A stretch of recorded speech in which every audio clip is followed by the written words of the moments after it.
Hello folks, Happy New Year to you. Hope everybody's doing fine. I'm okay for an old geezer.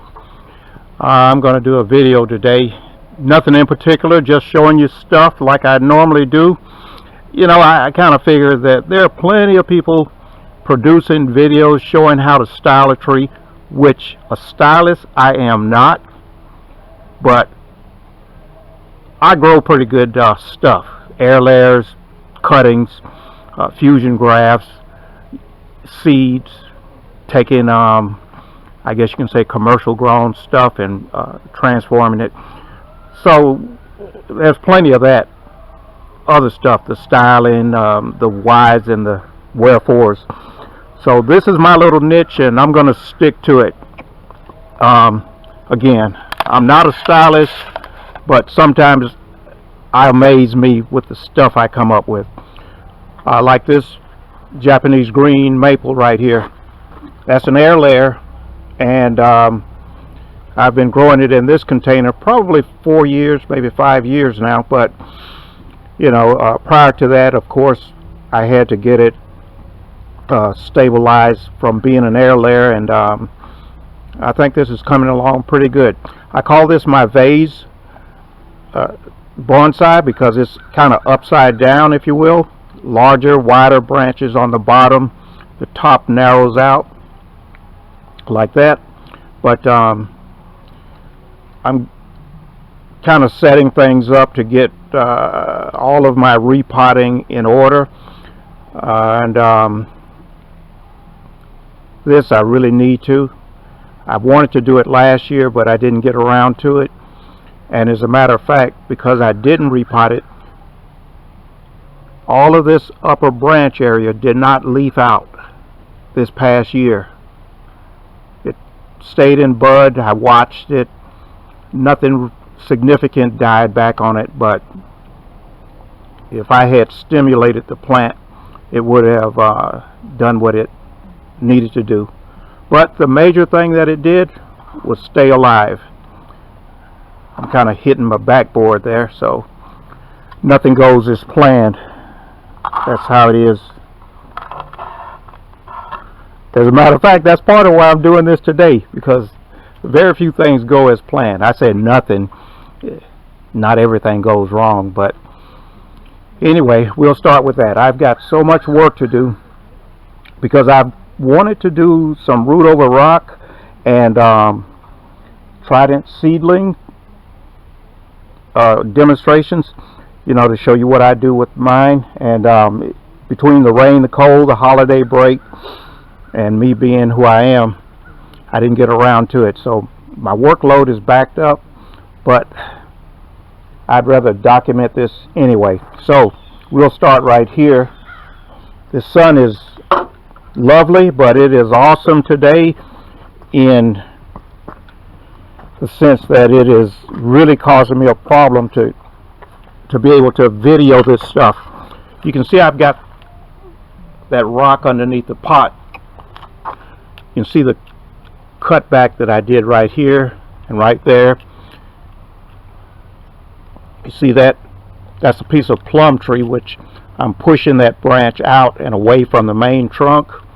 So as I continue to work on this and to style it, you can see that I cut that just yesterday, and I haven't fully decided if I'm going to keep this or not, seeing that it is on the inside of that curve on the tree.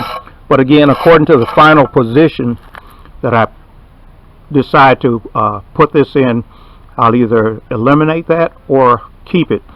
You can see the bifurcation here where the stump is over here, and then that branch is there on opposite sides of the branch or the trunk, which is not necessarily a good thing, but some trimming and cutting back and carving techniques can actually minimize the increased girth in that collar if it's deemed necessary to keep both of these branches in the same place. So in other words, you carve certain areas on the branch to give a slimmer or lower profile on that area. It'll heal over with your help, of course. And then you'll still have your branch. My major issue here is I just took the big stub out of here, which I had kind of anticipated it would rot out, and so you can see that punky material there, and you can see down in there. So I'll be carving on this some more. I did a little bit of routing that out just with hand tools yesterday, but again,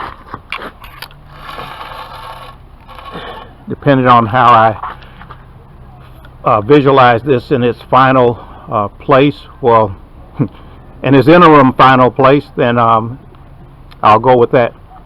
But as you can see right here, I have this smaller branch coming across right here, and then that stub there. And so the stub it may go, but I like the distance between the stub and these upper branches versus that. So again, depending on my further evaluation, I'll either keep or remove that stub, and eventually I'll get around to putting wire on that one branch to help keep it out and to help it continue to grow in the direction away from the main trunk. And of course, as time goes, I can put a little bit larger peg in between there to get that to grow out. I don't want to go through the deal of actually wrapping raffia around that and wiring it and then bending it out. I mean, that's a lot of effort, and hey, quite frankly, this is not a masterpiece that I'm creating here, so I'm not going to do it. I understand it, I know it, but it's not necessary. More work.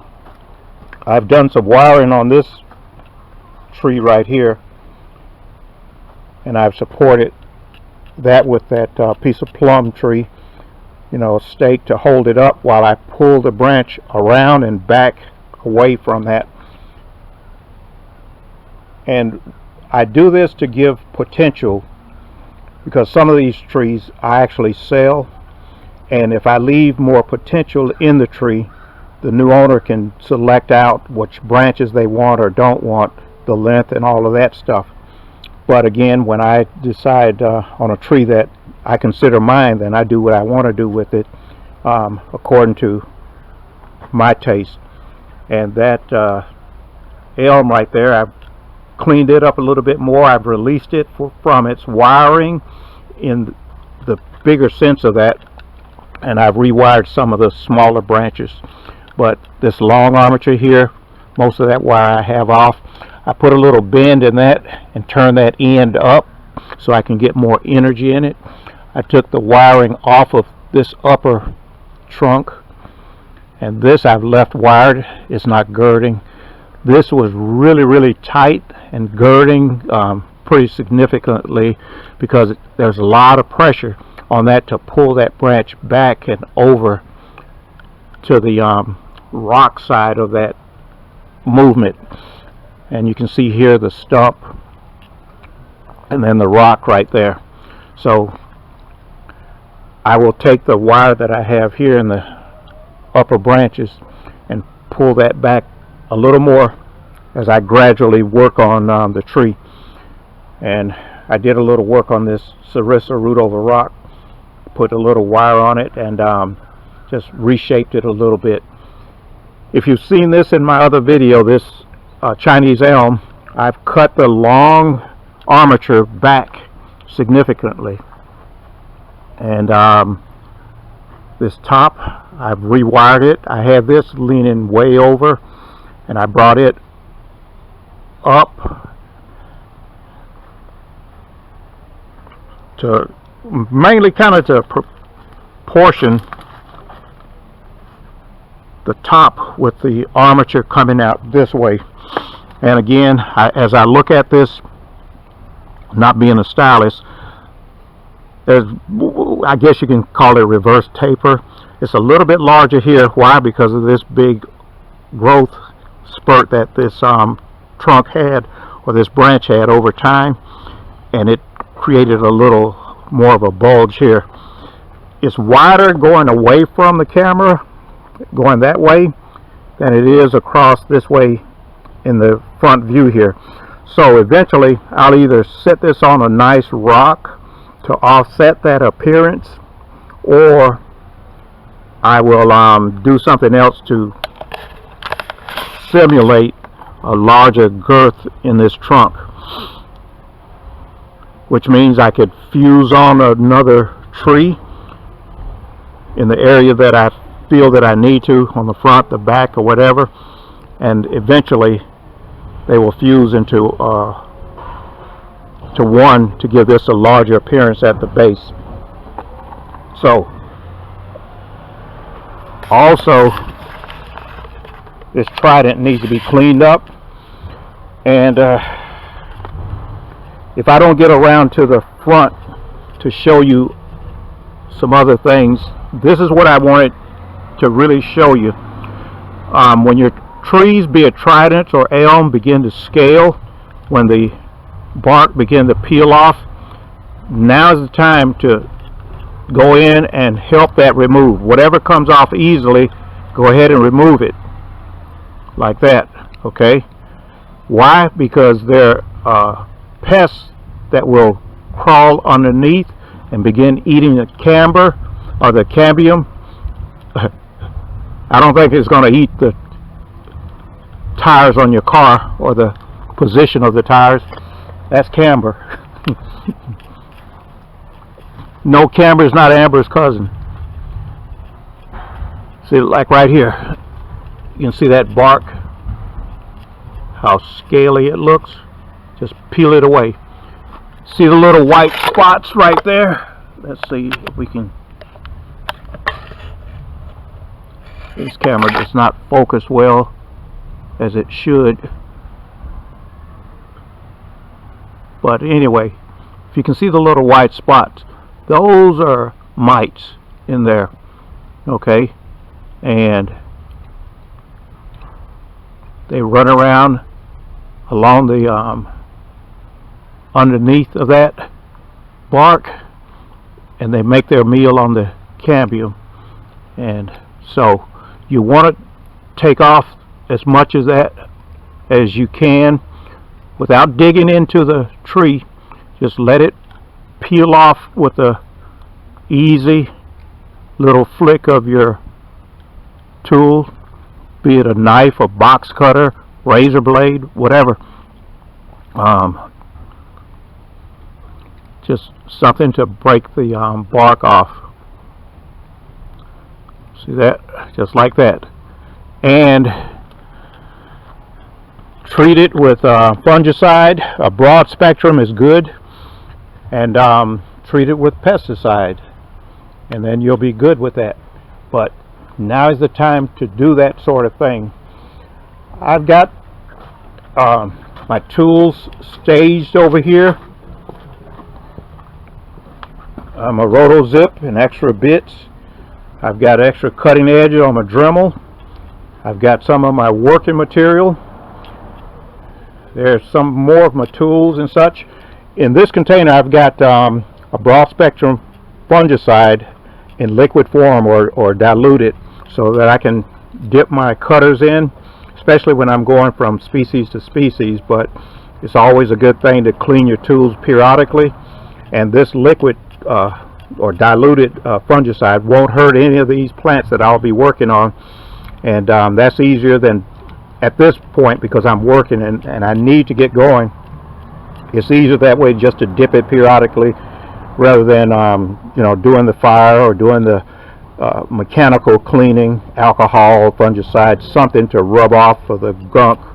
So this is what I do. I've got some cut paste there, old cheap liquid cut paste. It works. Knives, hammers, plastic, and tape. And here I have used bonsai soil, and I've got these pots here because I've got another tree that if I get around to it before this camera runs out, I want to show you and talk to you about that particular tree. This is a Japanese green maple that I've already done some work on. I won't do any of the repotting until the spring. In other words, when things start popping out again, then I'll worry about pulling the weeds. And well, actually this is coming completely out of the pot, and I'm going to put fresh soil in there. And when I say fresh soil, I may use some of this and add clean or unused bonsai soil. Why? Because I'm still growing this, and I'm content with doing that. I've already treated pretty much everything around here with fungicide and pesticides, and so within the next couple of weeks to the end of the month, in that time frame, I'll do another treatment. So there's at least 6 weeks in between, but if I go to the end of the month, there'll definitely be more than 6 weeks. Again, not being a stylist, but if you can see the wire back here, I put wire on there and pull that branch down. That's not my final work on that branch, but it gives me a reminder that I'm pulling this branch down and I need to work on it. So that branch right there. So I've got the wire, and it's anchored in the drain hole underneath the pot, and I put a few turns on that just to hold it in place. This branch actually needs to be cut back and brought in, but again, until I get there. And again, I want you to kind of see some of the stuff that I'll be doing, and I've already cut some of the tips of this, and those pieces I've put in the rooting bed.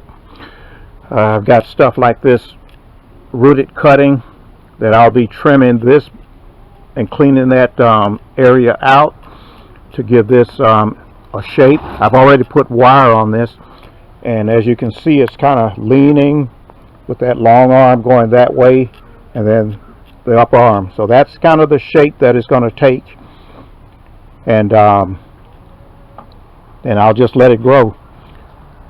And this is my little Cascade Trident maple. That is close to,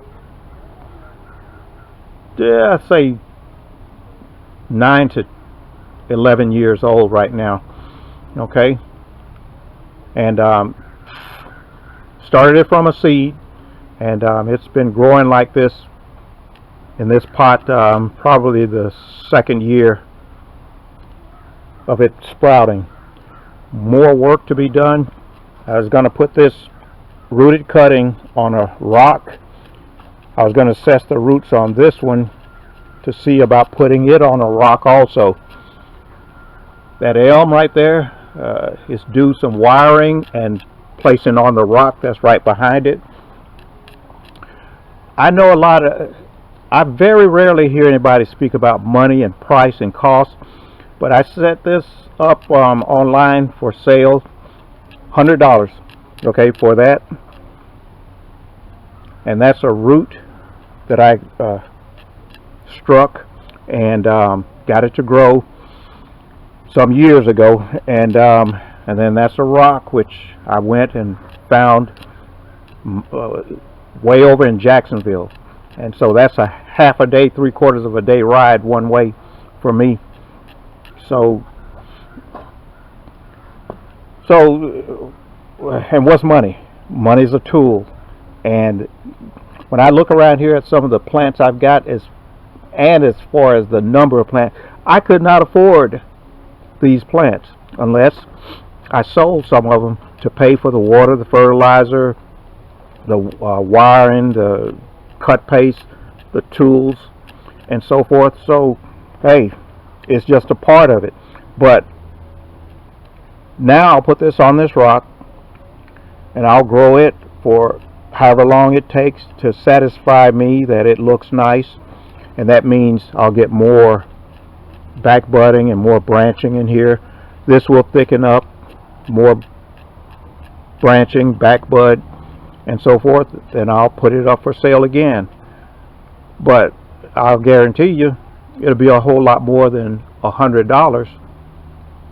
Now, why does stuff cost so much? Because of the water, the fertilizer, the tools, the time a person puts in, the effort, and the creativity. This is a root from an elm that I got struck, and this is going to be hanging off the cliff of a rock. This little branch that's coming back this way will be the apex, and this branch out here will be the cascade going down, and it'll be on a larger rock than these. But yeah, I've got other rocks around besides in my head. So anyway, there's my bucket of used bonsai soil, which I'll mix what's in these pots with it in the wheelbarrow, and that'll kind of freshen things up and mix things up a bit. More of my work to do. I've trimmed and cleaned on this right here. This was an air layer, and I had a couple of air layers on top of it. Even as it was air layered off and I put it in a pot, I put air layers right on it, and out of 3 I actually got 1 to strike, and there are enough calluses on the others that I put those in a rooting situation. Sometimes they'll strike again for me, sometimes not. But again, I've got branches. I've already selected out some certain branches, especially if they were thick and coming vertical. But now I've gone in here, and like I told you about scaling the bark, I've done that. The plant has been treated with fungicide and pesticide, and now for the most part I'm just kind of letting it grow. But I can at any time select out any of these branches to cut back and to think of a style or design to go with this. But in my mind's eye right now, this is looking like a part of a group planting. That one, and you can see that tree there, which is another air layer that I'm working on. And basically that's what these are on the ground here for, coming up with a group planting. And these are some of my seedlings. The seeds I collected in 2019.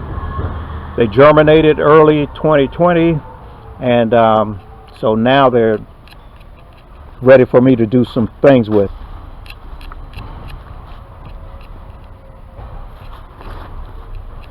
Oh yeah, this right here is an exposed root trident maple, and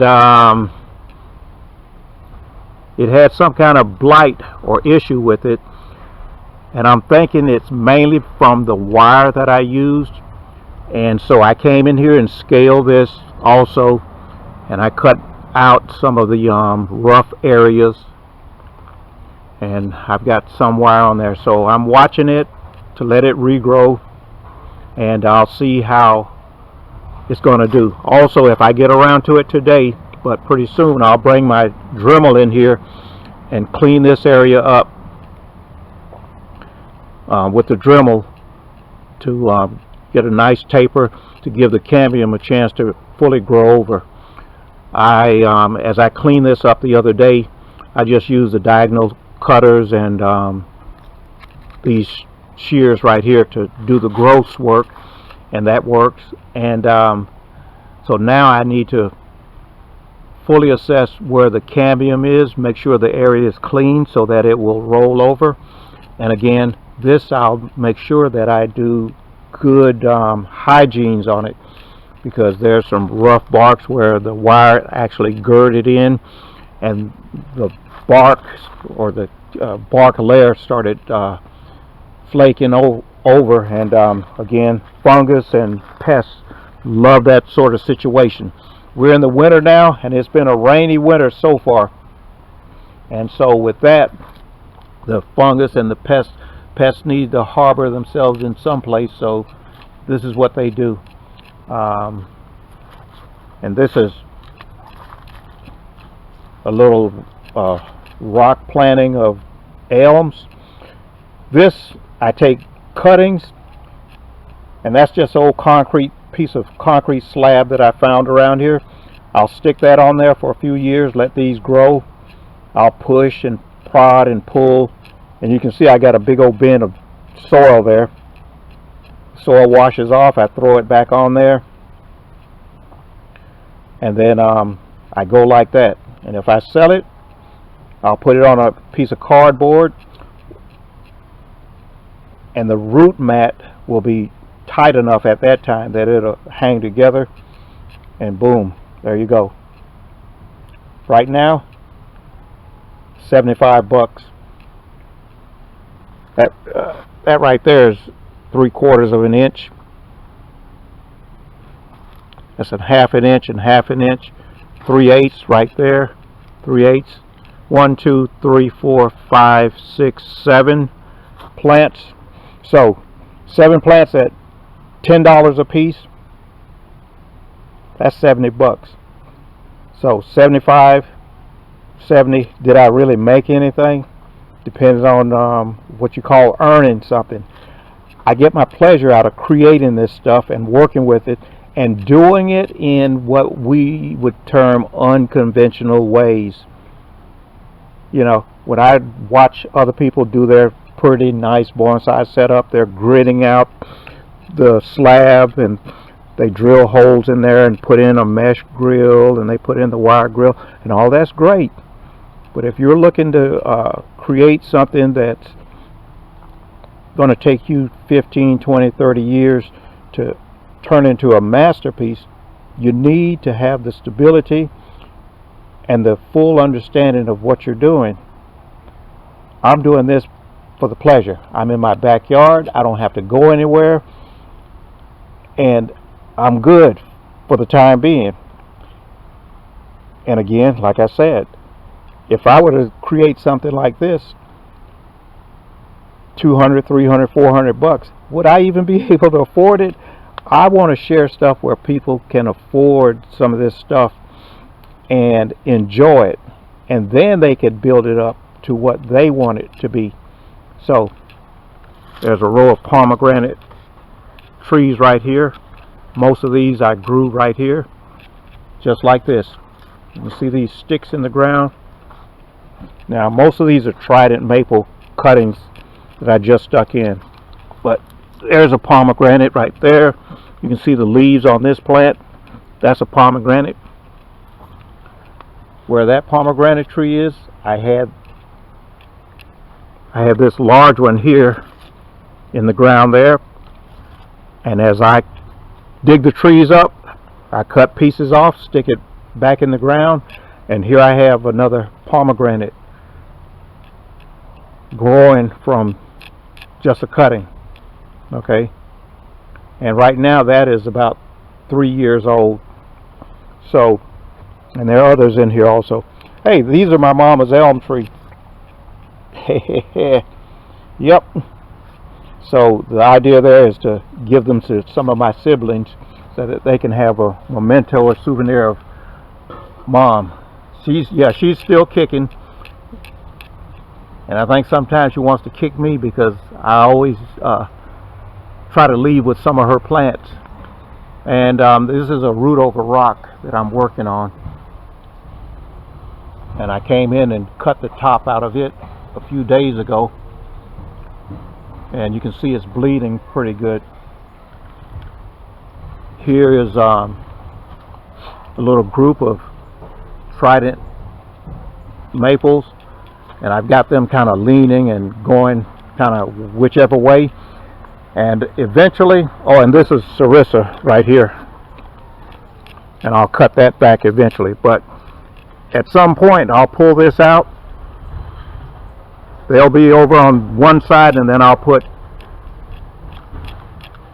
probably 2 or 3 large trees in the planting. But again, here I am growing this set of trees right here, and then I'll add the major trees later on. That's a rooted cutting and I'm growing that on a rock also. So anyway, back to the work at hand. Now, I'm going to pause this thing because I want to show you one of the reasons why I'm working right now. Let's see here. Let's see. Let me give you a comparison. This tree right here, this right here is as old as this tree right here. Yeah, that's it. Yep. As that tree right there, and that trident right there also. Okay? It just depends on how you grow the tree and how you treat it. Okay? The size of it. This has been in the ground for part of its life. That other tree, never in the ground. And so, also I grew, well, yeah, I grew this with some of the mycorrhizome that I purchased online and added to the soil. That tree was planted in the ground underneath a pine tree, which has its own mycorrhizal effect. And so it got that big boost. I'm going to pause this gizmo, and then I'm going to show you a little something here. Okay, this right here was, or is, a box. Let's see here. I know it's kind of jacked up.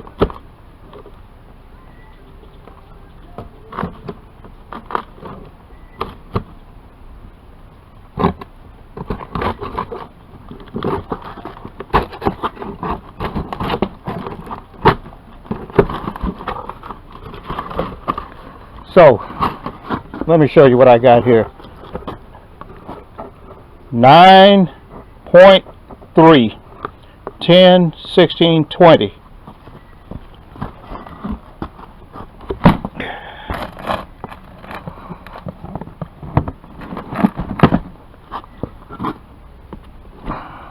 See that?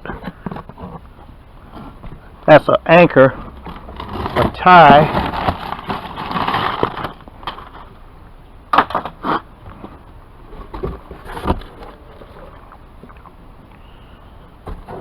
Yep.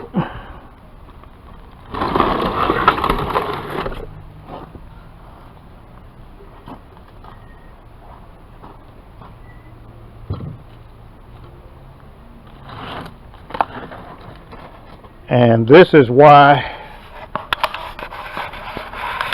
I have the pots out here. These pots. I dug this morning to ship off to a person. Their address came back as being unverifiable on the site for the post office, and I contacted the person. They responded. They gave me an updated address, but they never changed the label for the shipping on the site. I contacted them again, and they assured me they did what they did. The address never changed. So I had two addresses, one for Chicago, one for a place near Chicago. And the zip codes were different. But anyway, I've lost plants that I've sent to California, never saw them again. Or one, when it was finally delivered, the person got their money back. You think they contacted me? Nope. It was delivered. You think the post office gave me money? Nope. So it's like, as Gomer Powell says, fool me once, shame on you, fool me twice. I'm gonna get you, sucker. Well, he didn't quite say that, but I couldn't risk losing this tree. Okay, so it's going to go into one of these pots here in a little bit. I'm going to take my chainsaw, route out this stuff, and of course this is the major apex. I'm going to route that stuff out. I'm going to select branches here and there, and whether or not it's angled like this or straight up, we'll see. But anyway, I don't have a videographer, so it's difficult to try to show you this stuff. Plus I'm at 35 minutes, and I know you're kind of getting bored. So who needs to see the tedium of grinding and cutting stuff up? So I'll try to put this on pause. If it holds, great. If not, then I'll have to do another video, because you know me, I don't do editing and my time is occupied. So I'm going to put it on pause, and then I'll start working on whatever. And I'll try to get that elm over there, the root over rock, as I'm putting it together, and then hopefully as I'm potting this up after I've trimmed it out, maybe I can come back to it, but eventually you'll see it somewhere in my stuff. Alright, well, it never fails. Just as soon as you think you got stuff lined up, things go haywire. So I have kind of pre-styled this tree, and I've got some more work to do on it, but it's getting late and I wanted to show something before I lost the sun. I've carved this area down, trimmed it out. I'm going to wire this out over toward the other direction there, and before I can do that, I have to finish my carving in here and do whatever sealing I'm going to do with that. This is actually my apex, but this is going to set off another level just below the apex with all of what I have here. And of course, as things progress with this tree, I can select out different branches. You can see I've eliminated branches there, cut that back, done various wiring. I've got this wired in and even safety wired. In other words, I've got two branches there. You can see the profile of this branch back here that I've pulled down, and these branches also in the back. So as I was saying, I've secured certain branches here. I've worked these back branches into various levels and positions, and I've pulled that back branch down. And of course, a lot of this has to regrow, and then I'll look and see. I've eliminated certain branches in this whorl, and I'm sure I'll have to eliminate more as time passes. And I also do some carving into the trunk to reduce any bulges that are unsightly. And now you can see the other side of that branch in the back that I've pulled down. And then of course this branch I didn't put any wire on yet because of the work I have to finish up here, which is just a little bit more trimming and carving in here, and then I'll seal it up. And once I've done that, then I'll wire these two branches. And this branch, basically I like the position of it right now, but these outer branches are something that I may wire in, or change the level of them to give them a different perspective. But as I was saying at the beginning of the video, a lot of people don't talk about prices. I sold this tree for $200 just as a stump, and that pot is about 5.5 to 6 inches deep, and the stump would have put it above this level here. Let's see. Oh well, I trashed it. The stump. Let's see if I can find it. This is just for us anyway. The movie studios aren't concerned about what we do.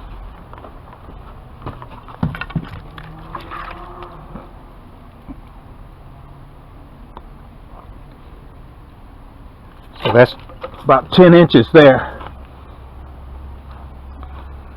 You can see the mess that I have here. But anyway, I flat cut that, and too bad I couldn't show you, but like I said, I don't have a videographer and time is winding down here, so I needed to get some stuff done. I haven't even gotten to the elm on the rock over there. I mean, I'm going to do it, but whether or not I get a chance to video it is a different matter. But anyway, this branch here, I've got it turned a little bit, but I need to put a little more pressure on it to get it into a different perspective. It's coming out this way too straight for my liking, and I can move it a little bit more even if I wire it. Now, as I look at this tree, I can always change my mind. As you can see this branch right here, that'll be a nice apex to even change the direction. But again, once I'm into something, I usually work with what I got, and I'm kind of minimalistic in that respect. It's easy for me to say. It's minimally difficult. But anyway, this is the apex that I'm looking to work with, and I'll build a crown here. It's kind of the perspective that I'm looking at, but I can also take that this way and have the canopy to come over this direction, kind of to lean over the tree, and then I'll come back in and cut out all of this gizmo in here.